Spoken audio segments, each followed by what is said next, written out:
Welcome, everybody, to the 2025 UKF NBA mock draft here.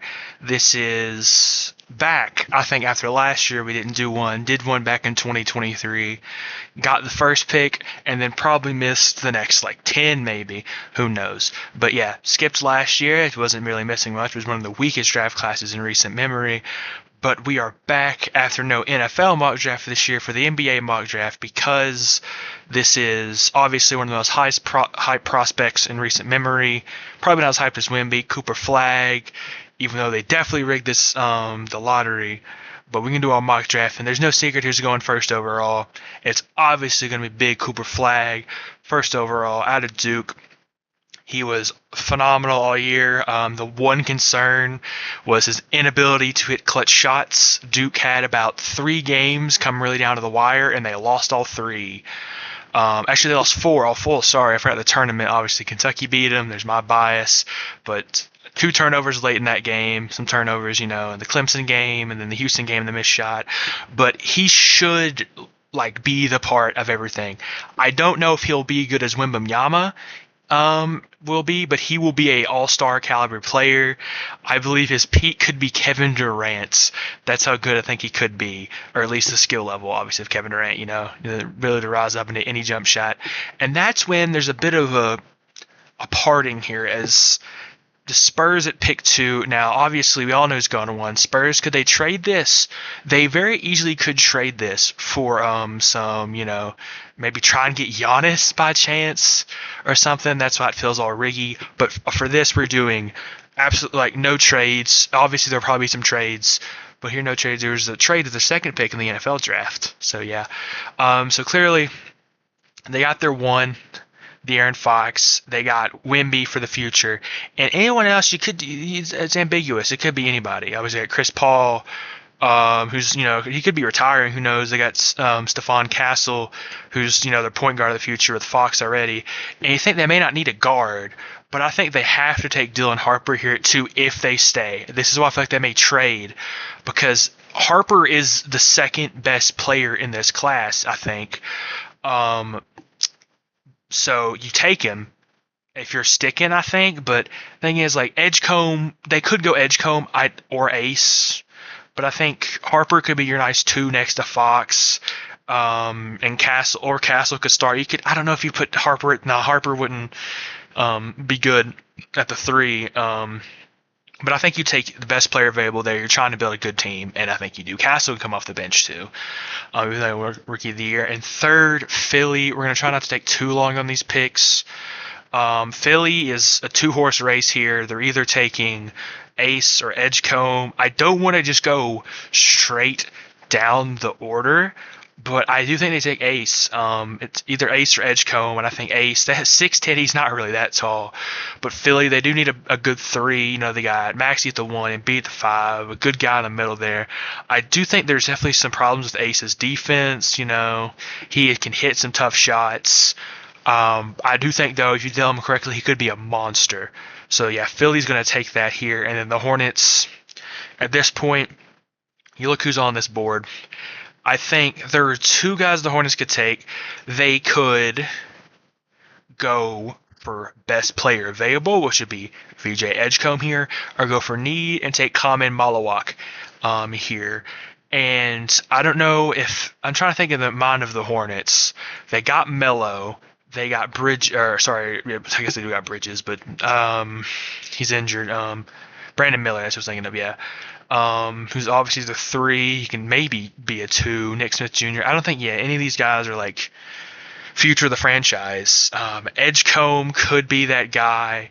Who's picking next? Someone may try and trade up here. I am sort of kind of feeling they'll just take best player, take Edgecombe.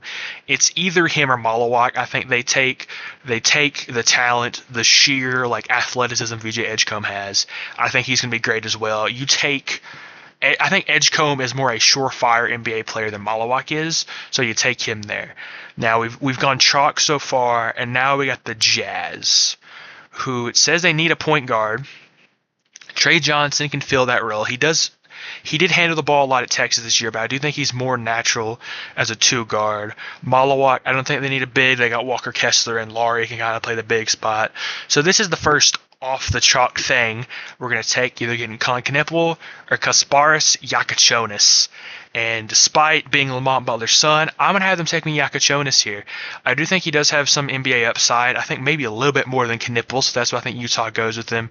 And he is white, and apparently, the Utah Jazz fans, they love their white guys. Yeah, they're probably so upset they didn't get Hooper Flag. Just like the Mavericks, 3 straight franchise players Dallas is going to get, all white guys. What they thinking down there. And now all the Wizards are on the clock. I was say who the Pelicans were. It's not. The Wizards just take anyone who's skilled. This is a 2-horse race. Again, probably. Derek Queen's also very good. The Wizards... I think? Actually, here's what I'm thinking. They already got Jordan Poole. Trey Johnson, well, I think he probably will end up going to be better than Jordan Poole. I don't know, is Knipple... I feel like he should be listening to the point, but who's their centers? Jan Mahimi, Rashad Holmes, Alex Sarr. Okay, they could slide Sarr over a bit, or Malawak. They could play them both. I don't know. I do feel like Washington probably likes Knipple here, and they'll take Knipple here at 6. That may be a bit too high, and I'm totally not really making it perfectly where the Pelicans get Trey Johnson. Totally not. They say severe need at center. Not really. Yves Missy can be there, and they can bring back Tice maybe. Kelly Olynyk. The Pelicans don't really severely need a center, but they do need a point guard or someone to take the load off CJ McCollum here. Obviously, you got DeJounte Murray as well, but his injury history, you need someone good, talented. If Trey Johnson's gone here, they go Jeremiah Fears. If Trey Johnson is here, you run up that podium and you take Trey Johnson. Now, very easily, like the past 3 teams could take Trey Johnson, probably me being biased, letting him fall here, but we're either getting Fears or Trey Johnson. I'd rather have Trey Johnson, but Fears would be really good as well. And now, past my team, the Brooklyn Nets. Now, it says here they don't really need much of anything. They do have Nick Claxton, D'Angelo Russell, so... 1, 2... Yeah. I was thinking this, and it looks like they could take him. Jeremiah Fears. I feel like he could be a great 6th man, at least in year 1, kind of like people thought Rob Dillingham might be for the Timberwolves, but they barely played him. At least he's still in the playoffs. But you can have, maybe he'll take D'Lo's starting spot. He can be a nice 1-2 with Cam Thomas, or just be the man off the bench. I do think he goes there. And now the Raptors, thanking the Lord above that Malawak has fell to them. And you could take Derek Queen. I do think Derek Queen, low-key, could be like he is a more versatile player. Like he can be a much better on offense. But Malawak's defensive ability, his blocking ability, the Raptors take him here. 7-2, an absolute beast. He does, like, obviously his offense is, probably a lot to be desired at this point, but Toronto doesn't care. They got Brandon Ingram, they got Quick, and they got RJ Barrett as well. So they do have guys, who can score. They need that anchor down low, which they really don't have. Also Scotty Barnes as well. And then the rich can get richer here with the Houston Rockets. They got Reed Shepherd, pick 3 last year. Shout out Reed. And big, obviously, Steven Adams, who they may or may not re-sign. And Şengün already I do think Derek Queen would be a good pick here. Murphy Boys as well. Yeah, Derek Queen to the Rockets. I think, he should go top 10. Obviously, like I said, I love his upside. He had a game winner in March Madness.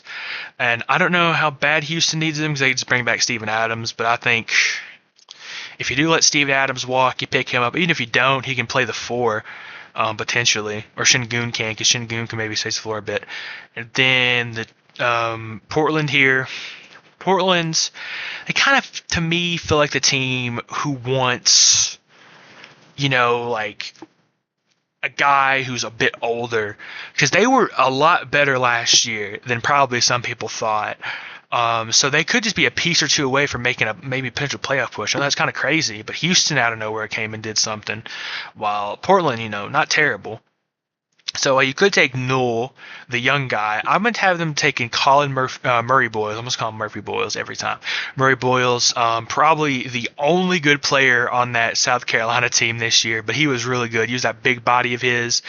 Kind of reminds me a bit of, I'll say David Roddy, but Roddy's probably not much known. NBA fans, like, I'm trying to think of like a big, I don't know if Zach Randolph was a good comparison or not. I don't know, but he's a big body. He can hit. He's very skilled with hitting those shots. And yeah, Chicago can take almost anything here, and it'd be good. Now, Newell would probably be the best player available. I don't think he feels like a Chicago pick here. Geez, everything. I'm gonna have them taking Liam McNeely. He could be, that streaky shooter you can get. He's also still pretty big. Just help Chicago, and they're kind of meddling right now. This probably wouldn't do much to help not meddle, but he could be a nice role play piece right there. Or to Newell, and it says I need a 5. Do they really need a 5? Ricochet 3, yeah. Destray, Levert could get Trey a new piece. Muhammad Gay, Newell. If they take Newell, this would be a kind of a steal at 13 here for Atlanta if they could get him. He's still very talented. Obviously, he's projected, lottery pick. But the one issue is his shooting. Doesn't have the best jump shot, but if he can knock that down, he can be a really good player.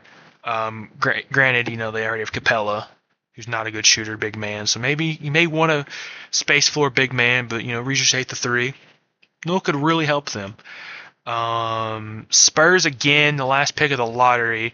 They just got Dylan Harper, so they're not going to guard here. They will almost certainly trade one of these picks, almost certainly. But if they do keep, they could go get Wemby, a backup. It says they severely need anything, but I doubt it. A 2-guard, yeah, 2-guard is needed, I guess. Castle could play that though. But if they do need, another big, Sohan's not been good. Another good big could be Rasheer Fleming. Now, I'm not going to lie and say I know too much about him. I did see him some at St. Joe's the year prior when they played Kentucky, sent him to overtime. He played well, but Eric Reynolds was more the star of the show in that game.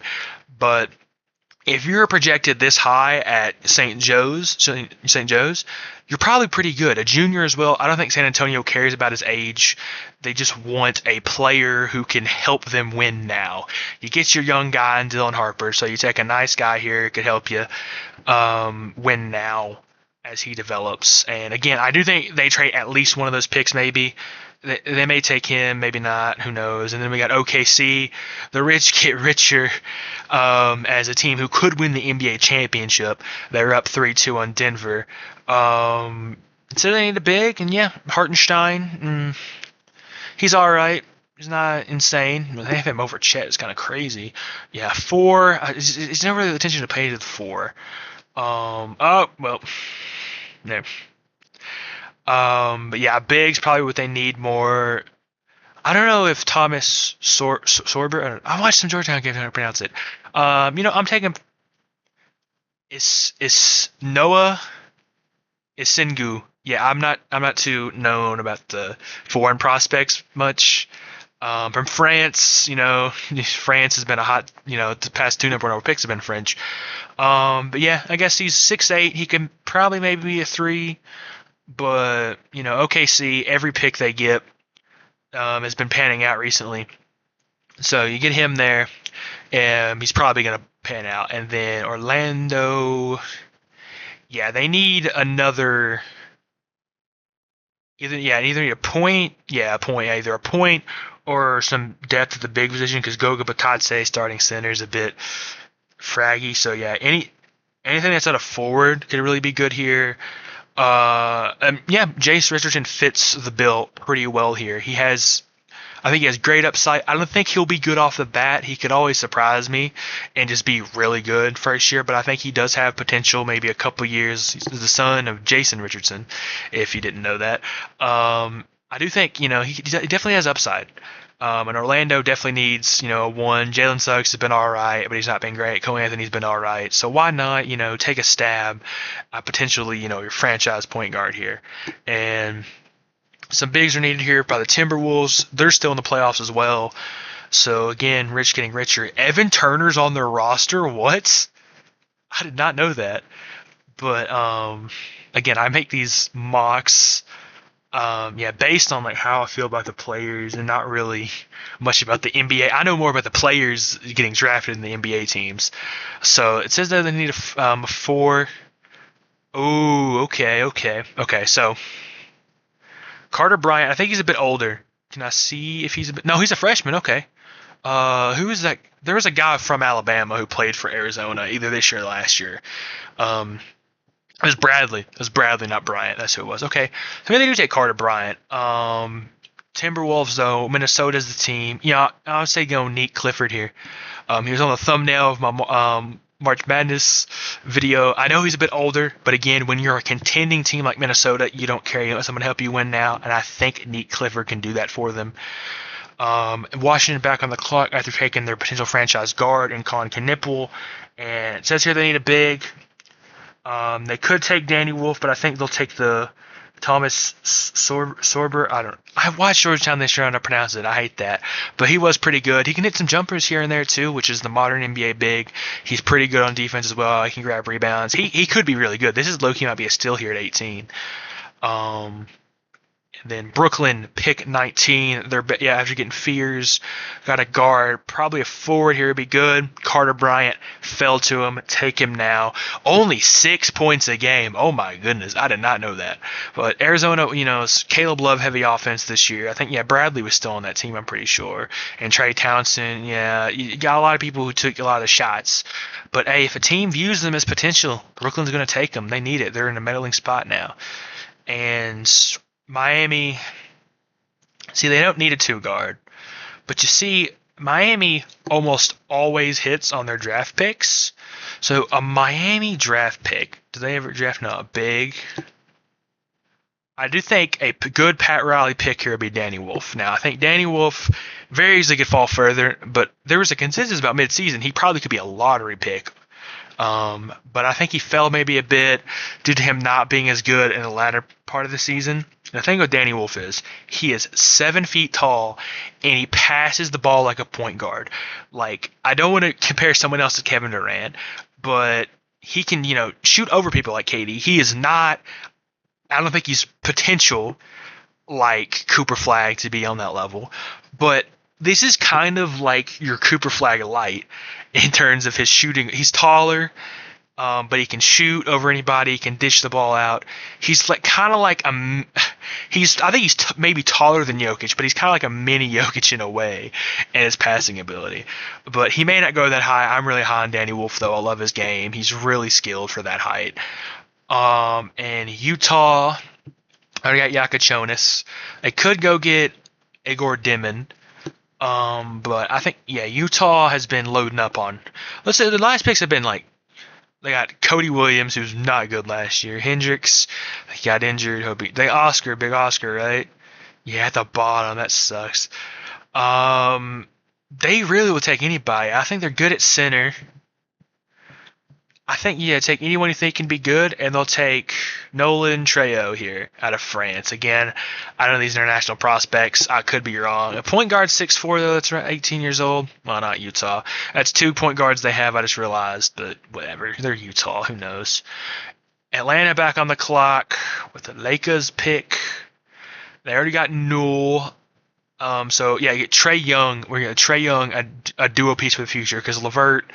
Yeah, LeVert's good for now, but probably getting a good 2-piece for the future. And Igor Dimon has fell very. I doubt he falls this far in the actual draft because I may have overdrafted some people. But yeah, he could be good. Another year in college, BYU may have done him some good. But with the band still going to be there too, it may also have staggered his draft stock. For if you're a Hawks fan, I've done you good. I've got you 2 steals here. Pick 23 or 22. Sorry, Igor Dimon would be a steal. Regardless. Indiana on the clock, another team still in the playoffs. I think their big issue is 2 guard. That is not their backup shooting guard.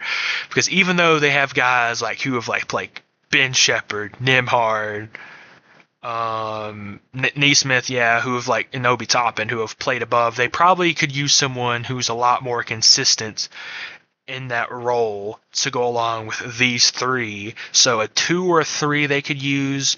They have Ben Seraph out of Israel, but I don't know much about him, so I'm going to go with the devil I know, the devil I don't. Will Riley, again, Kentucky, put on those clamps in the NCAA tournament. But he is really, he's 19. I thought he was maybe 18 because he was a reclass. But again, upsides there. You take it here at 23. Again, I know him. I don't know Seraph. And they got their one here. They say they need a big, ooh, okay. Maybe. Would they take Janai Broom? Okay. I see Thiero, as well. They took, I'm going to take Thunder, get risky with it. Maybe reach a bit for Janai Broom, because again, you don't care about their age when you're already a contender. You want to win now. Yeah, you want to build for the future. I think the Thunder have so many young pieces, they will take an old guy like this, especially after going for a foreign prospect who isn't, surefire like Wemby was. Orlando back on the clock again after getting Jace Richardson earlier. Go back to all. Seraph 6'6", I guess that means he could play the 4, but I'm going to have them take Hugo Gonzalez here out of Spain. Get a little European connection with the Wagners. Again, just don't know much about these guys. So if they're terrible, I'm sorry. I don't know. Back on the clock for the third time is Brooklyn. Whoever got Fears and Carter Bryant may complete it out and get yourself a 5 guard. They may trade out for one. I say at this point, take Seraph off the board. Just give yourself as much potential as possible if you're Brooklyn. And we're back with, are you kidding me? 4 first-round picks? All right, they're definitely trading one. Okay. Oh, somebody even look at was Walter Clayton. I was just going by the top guys here.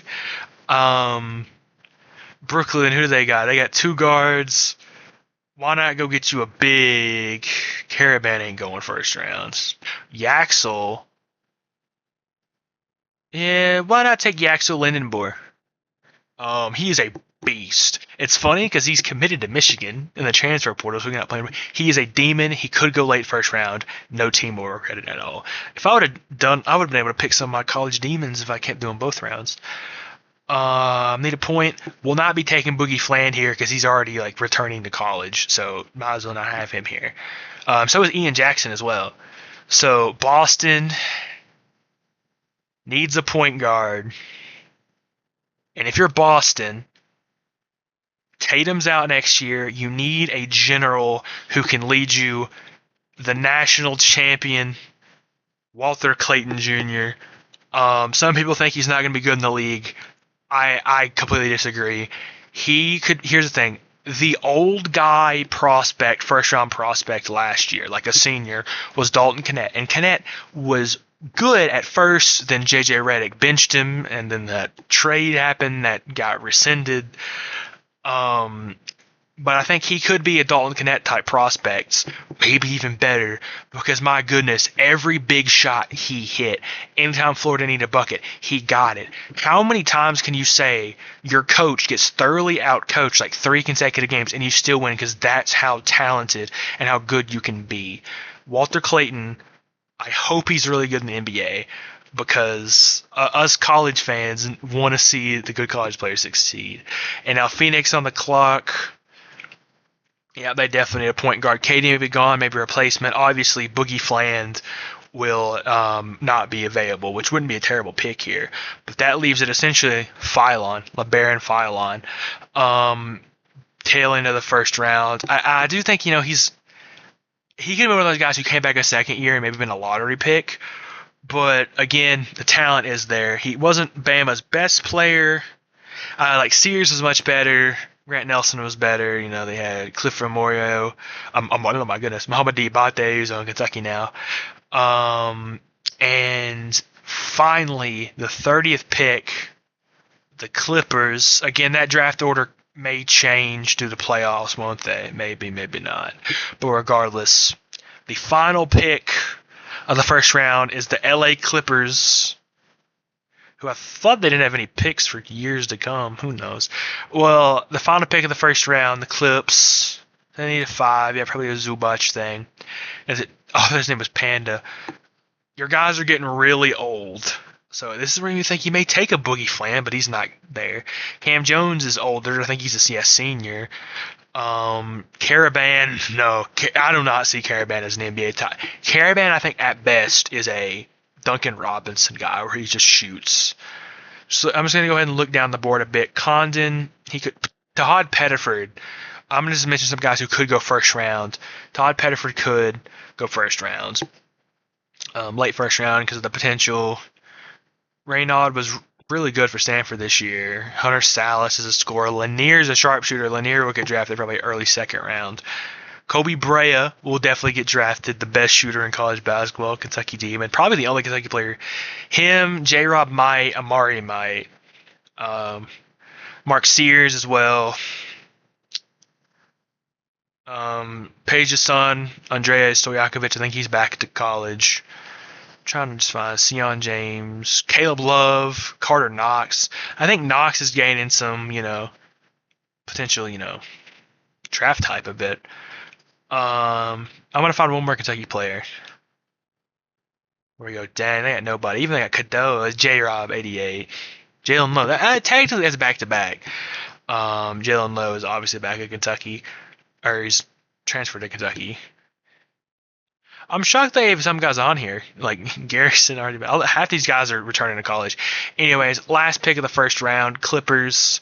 Here's the thing. There are 2 streaks that very easily could end this year. One is the John Calipari first round draft picks streak, and that goes hand in hand with the Kentucky first round draft pick streak. And I'll say, unless Otega Owe in the combine completely shoots up draft boards, or some team sees the potential in Amari Williams to be Nikola Jokic and goes crazy, do they not have Owe on this thing? Then Kentucky's not getting a first round draft pick. And with Boogie Fland returning to college, probably not even for Cal. I think they said he's 100% transferring. If Owe is not on this, then is that like some secret teaser that he's back at Kentucky? He's like the highest prospect we have, even with Kobe Brea there. He's not on here at all. That's actually insane. But the Cal streak, Boogie Flam was almost probably still going to go first round. But Thero is their best shot, and the Clippers, did they take him? I will say I think the Clippers need more shooting, but Thero here at the end of the first rounds, take him. I missed him at Kentucky this year, but he is a dog. He will fight for loose balls. He will grab rebounds needed. He has insane athleticism. He can dunk on anybody. And that will conclude it for this mock draft. I probably yapped a bit too much, but here it is. 3 Rutgers guys in the top 3. Surely they had a winning record. And yeah, here's one more look at it. I know some of this might be off, especially probably towards the ends, just having guys go.